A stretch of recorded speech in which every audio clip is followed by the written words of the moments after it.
तुम्ही रोज ईमेल वापरता, पण तुम्हाला माहिती आहे का की ईमेलचा शोध कोणी लावला? रे टॉमलिन्सन्स यांचं नाव तुम्ही ऐकलं असेल. पण एक भारतीय अमेरिकन व्यक्ती व्ही.ए. शिवा अय्यादुराई दावा करतात की खरा ईमेलचा शोध त्यांनी लावला. पण हा दावा वादग्रस्त आहे. यातलं सत्य नक्की काय आहे हे जर का तुम्हाला जाणून घ्यायचं असेल तर या व्हिडिओला शेवटपर्यंत पहा आणि चॅनलला सबस्क्राईब करायला विसरू नका. 1978 साली वयाच्या फक्त 14व्या वर्षी शिवा अय्यादुराई यांनी न्यू जर्सीच्या university of medicine and dentistry मध्ये एक सॉफ्टवेअर तयार केलं, ज्याचं नाव होतं ईमेल. हे सॉफ्टवेअर ऑफिसमधल्या कागदी मेल सिस्टीमला पूर्णपणे डिजिटल स्वरूपात आणण्यासाठी डिझाईन केलं गेलं होतं. यात inbox, outbox, draft, folder, attachment आणि to, from, subject, CC, BCC अशी फील्ड्स होती, जी आजच्या ईमेल सिस्टीमशी मिळती जुळती आहे.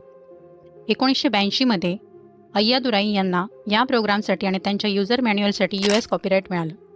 त्यांचा दावा आहे की हीच खरी ईमेल सिस्टीम होती आणि म्हणूनच ते ईमेलचे शोधक आहेत. एका किशोरवयीन मुलासाठी हे खरंच एक मोठं काम होतं, पण त्यामुळे त्यांना ईमेलचा शोधक म्हणायचं का? चं उत्तर इतकं सोपं नाहीये. शिवा अय्यादुराई यांचा दावा का वादग्रस्त आहे? कारण ईमेलच्या इतिहासात त्यांच्यापूर्वीच काही सिस्टीम अस्तित्वात होत्या.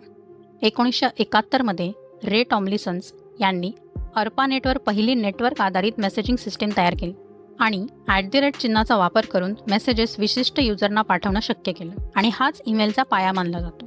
त्याही आधी 1960च्या दशकात मेनफ्रेम कम्प्युटरवर मेसेजिंग सिस्टीम्स होत्या, ज्या एकाच मशीनवर मेसेजेस पाठवत होत्या.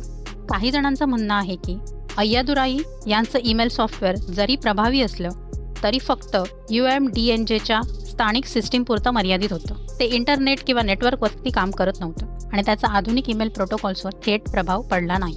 काहींचं म्हणणं असं आहे की हे असं आहे जसे की एअरप्लेन हा शब्द कॉपीराईट करणं पण विमानाचा शोध न लावणं. कॉपीराईट हे फक्त त्या विशिष्ट प्रोग्राम आणि नावासाठी होतं, ईमेलच्या संपूर्ण संकल्पनेसाठी नाही.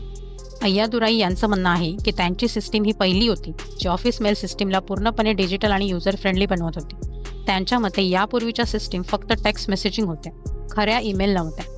त्यांनी असा आरोपही केला आहे की त्यांच्या दाव्याला नकारणं हे वंशवाद आणि टेक्नॉलॉजीच्या क्षेत्रातील पक्षपातामुळे आहे. त्यांना नोम चॉम्स्की यांच्यासारख्या व्यक्तींचा पाठिंबा मिळाला आणि स्मिथ सेनियनने त्यांच्या मटेरियलला सुरुवातीला मान्यता दिली होती, परंतु नंतर त्यांनी स्पष्ट केलं की हे त्यांच्या शैक्षणिक योगदानासाठी होतं, ईमेलच्या शोधासाठी नाही. अय्यादुराई यांनी गॉकर आणि टेकडड यासारख्या माध्यमांविरुद्ध मानहानीचे खटले दाखल केले. काही सेटलमेंट्स झाली, पण 2017 मध्ये एक खटला रद्द झाला. त्यांचं योगदान नक्की काय होतं? तर त्यांनी एक user friendly office based email system तयार केली, जी कदाचित आधुनिक ईमेल इंटरफेसच्या उत्क्रांतीत प्रेरणा ठरली असेल. पण बहुतेक तज्ज्ञांचं मत आहे की ईमेलचा खरा पाया टॉमलिन्सन्स आणि इतरांनी घातला.